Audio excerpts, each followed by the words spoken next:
Welcome back, everybody. This is Andrew Beaudry for Your Bread and Butter Podcast. And I'm Ryan Cummings. Today's episode, What's Up? First in a potential series of episodes where we discuss current events and how they impact the economy. Pay attention because we've got some real stuff for you. See you soon.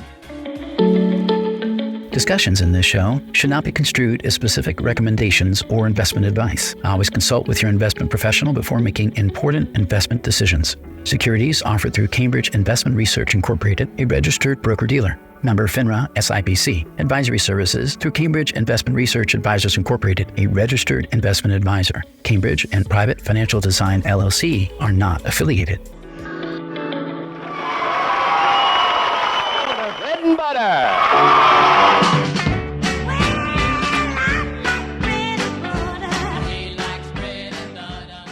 Well, everybody, we're here to say what's up because we got stuff going on all over the place. And so today, Ryan and I are just going to take a few moments to chat, talk through a few things that are affecting the economy today, and hopefully give you some insight because you might have some questions and some thoughts. And by the way, you can always email us with questions or topics you'd like for us to cover, and we appreciate it. We want to do it for you. So, Ryan, what's up?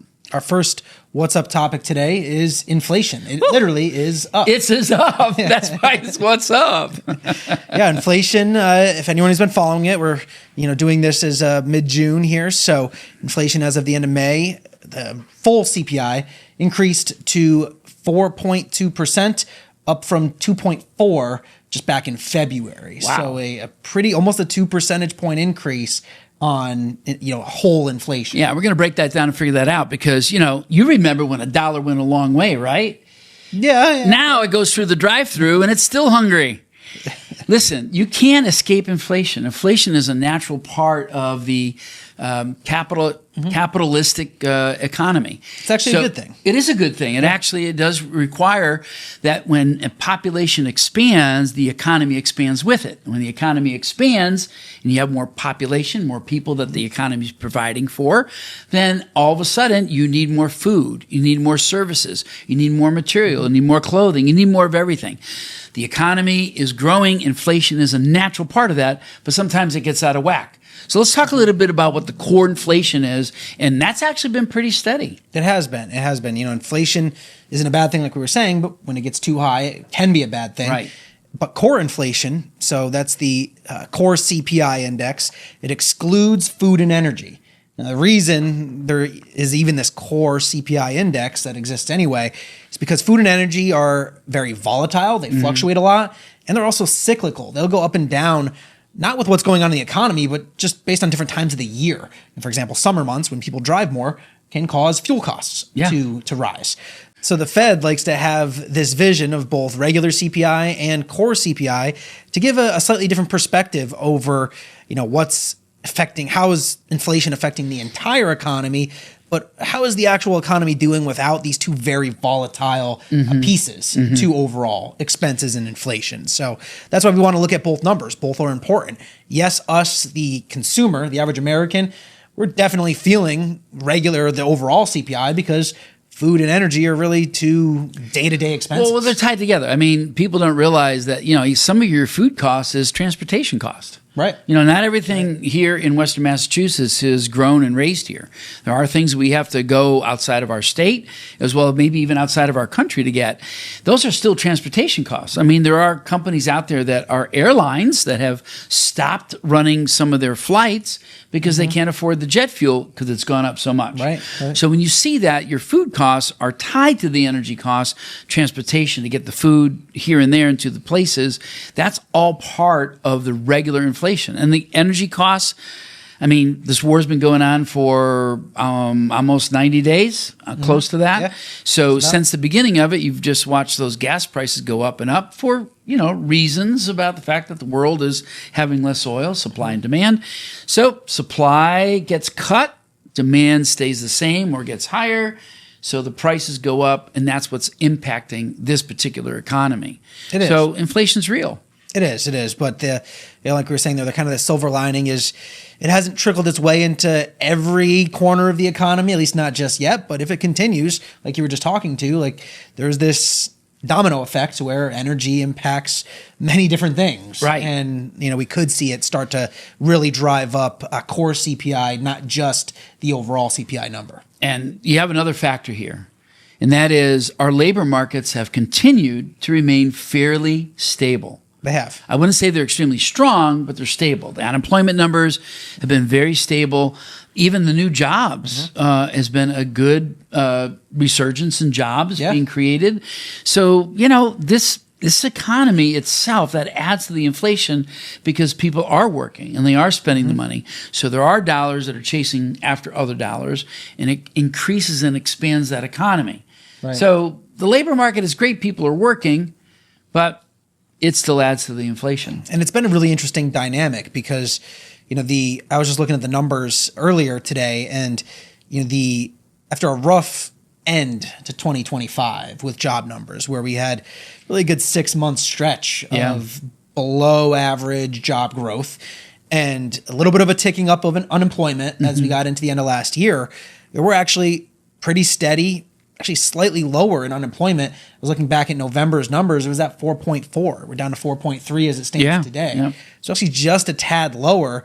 And all but February this year, job numbers have been decent. Not amazing, like you said, not amazing, but decent and a positive, maybe slightly above average as far as what we've been seeing. And so, that shows that there's still some growth. It's not a terrible thing that we're seeing that sort of growth, but it does ultimately, with that mix of inflation coming into play, it does start to creep in some stagflation concerns that could potentially, rear its head if things continue in this direction. That kind of leads us to the next topic, talk kind of like what's up with the Federal Reserve, because there is a new appointee that's been put in charge there, and he had expectations from the Oval Office to, lower interest rates and try to boom the economy. But when the economy is already booming, you don't want to make a sonic boom and then rattle all the shelves and the glasses go flying off, because it'll crush if we get too much inflation.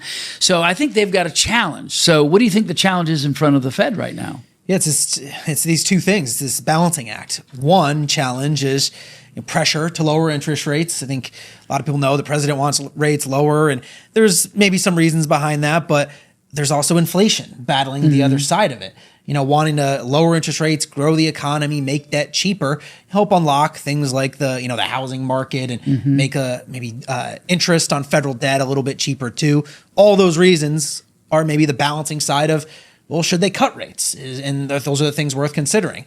But when we look at, as we were just talking about, unemployment being pretty stable, new jobs being decent, and inflation creeping up, those are all reasons to keep rates steady or maybe even consider a rate hike. So it's this tough push and pull on both sides. Yeah, it's a tough thing too. And I think the last time the Federal Reserve Board governors were out, in their minutes, you had at least three. I think I saw three. Yeah, three I think I saw three that wanted to raise rates. Right. So then you got the other 9 that are saying, hold on there, kitty.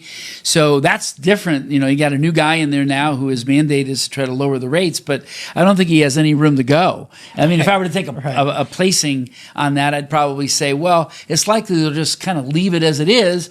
That's what I think it's too, a very strong tool. So to kind of describe what this means, folks, is that it's a money supply thing. The moment that the Fed lowers the interest rates, people go out and they borrow more.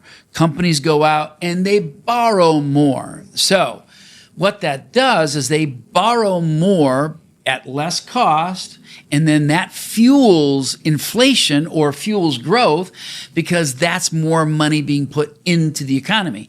As rates go up, the Federal Reserve does that to tamp down inflation, to reduce the spending, reduce the debt accrual, and reduce the buying of goods and services by hiring the cost and lowering the incentive to go out and get it. Now, a quarter rate cut doesn't seem like that big of a deal.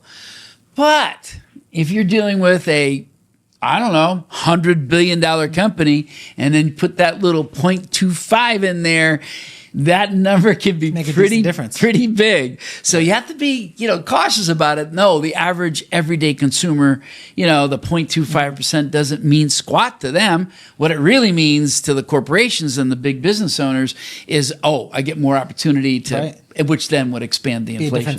For some companies, it can be a difference of hundreds of thousands of dollars, if not more, in extra, money to work with, working capital to grow their companies. I mean, I really have a hard time seeing that they would raise the rates, but I suppose they could. Right. It's possible. It's possible. so untenable. I think the most likely scenario is we see things steady, and that's probably where we'll finish the year, is just a hold. I agree with that. Yeah. So let's talk a little bit about what's up. Peace deal or is it war? What do we have going on here? What's happening?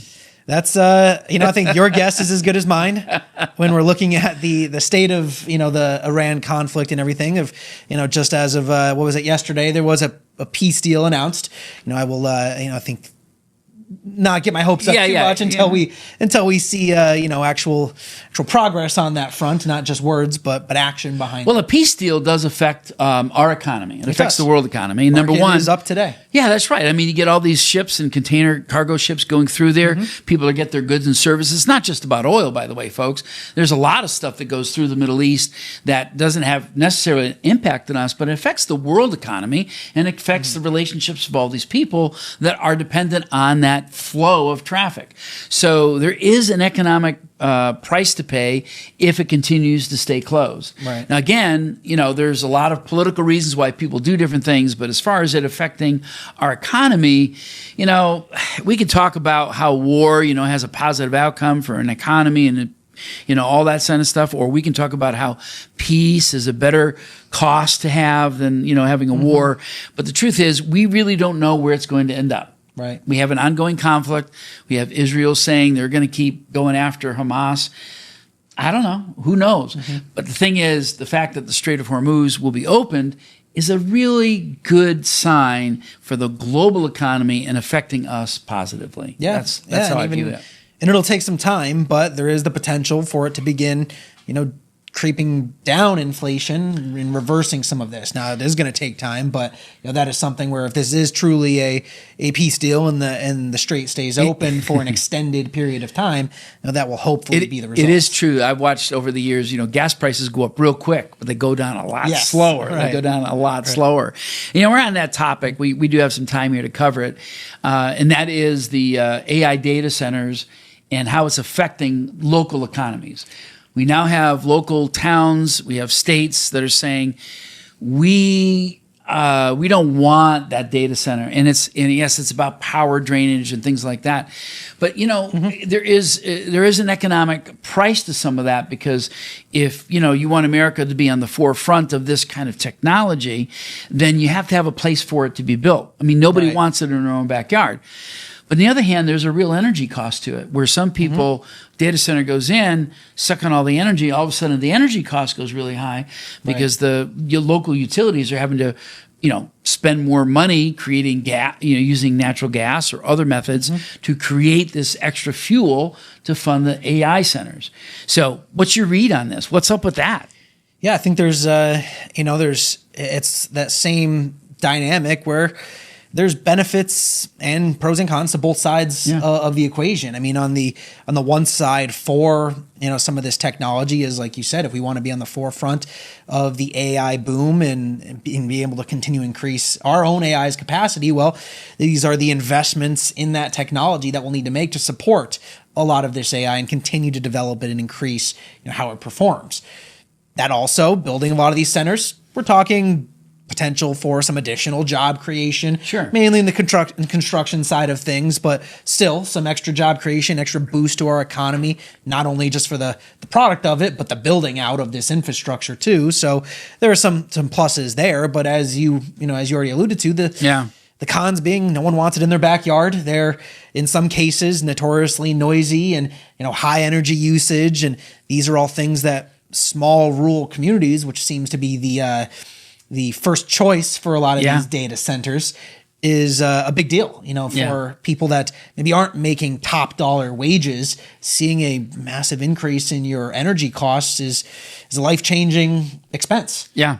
And I do think that local and state regulations are going to have to really work hard to actually find get regulations to protect the ordinary everyday person who's needing, to stay in their own home without having to be priced out of it because of those costs. And then we can always end with this too, because I think the economic structure of where we're at right now, you don't see a lot of new inventory for houses. Right. And one of the things I wanted to bring up for the viewers out there, if you're thinking about building a newer home out here in the East Coast, National Home Builders Association just produced an article showing that the average home of 22,000 square feet is costing an extra $132,000 to build a brand new home because of new regulations and new guidelines in building a house, some federal, some state.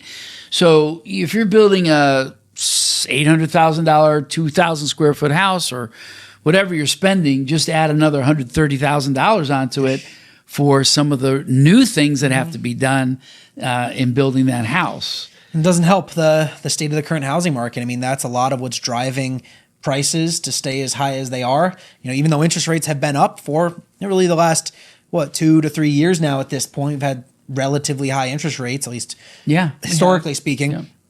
That typically results in price decreases. We didn't really see it. No. And why is that? It's the inventory. Inventory is very low. So here's the thing, folks. People talk about, well, the rates are too high. I'm not going to go out and get a new home, all of that. Listen, let's do a historical approach on this. Go to Google or wherever you do for your search engine, and you'll find it. So we had record low mortgage rates that came out of the 2007 to 2010 financial crisis. Rates that were 3%, 2.75%, maybe 4%. But the normal average mortgage rate, more like 6, 7, which, through the early 2000s, mid 2000s, that's what it was. 5%, 6%, 7%. Right now. And I grew up in an era when interest rates in the 1970s, late 1970s, we're talking about mortgage rates that were 18, 15%. Yeah. So be grateful you don't have that. But learn to live with it, find a way to afford it because those rates are here. But when it comes to these new homes, if you're building a brand new home, this is what I call bureaucratic or maybe political inflation. So here's the thing. All of the people that live in your hometown that think about running for office, whether it's a select person or they're going to run for some representative in their state, things like that, we really need people to go out there and volunteer to do that. But the problem is when you're in that position, you find out you're handcuffed. Right. You have rules. What you can do. You have regulations. You got things, and some of them are the federal government. Some are the state. Some can be local. So if you want change, it has to happen from within that system. It's not one politician that's going to do it. It's not one person that's going to do it. But it takes everybody to say, look, this is unreasonable. It doesn't work that way. So bureaucratic or political inflation is a real thing. Not anything we can talk about today in full depth, but you have to be aware of it. Do you know what else is what's up? What's up? The Knicks. The Knicks won the NBA championship. The Hurricanes. They did? The Hurricanes. They just came in. They blew out the other team. Anyway, we're really glad you guys had a chance to listen to us today to know what's up. So I'm Andrew Beaudry. And I'm Ryan Cummings. Remember, live today for the tomorrow that's in your heart. You'll never have more time to invest for tomorrow than you do today. Thank you for watching. Bread and butter.